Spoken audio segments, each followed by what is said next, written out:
এক সুন্দর সকালের আলোয় যখন গ্রামটি জেগে উঠছিল, একটি তরুণী গভীর বনের পথ ধরে ফিরছিল তার পিতার ঘরে। হঠাৎ কিছু দুর্বৃত্ত তার পথ আটকাল। তার সমস্ত অলংকার ছিনিয়ে নিল এবং তাকে নির্জন স্থানে ফেলে রেখে চলে গেল।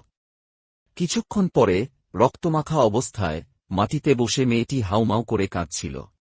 তার চোখে ছিল অসহায়ত্বের ছাপ। ঠিক তখনই এক বৃদ্ধ লোক, এক হাতে লাঠি আর অন্য হাতে পানি ভর্তি একটি পাত্র নিয়ে কাছে এলেন।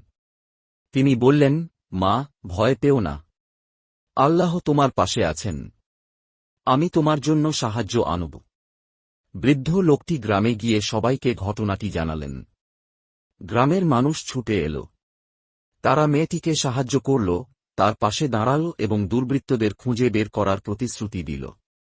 এ গল্প আমাদের শিক্ষা দেয়, মানবতার শক্তি এবং সঠিক সময়ে সহযোগিতা একজন বিপদগ্রস্ত মানুষের জীবন বদলে দিতে পারে। মানবতা বাঁচিয়ে রাখুন। বিপদে পড়া মানুষের পাশে দাঁড়ান।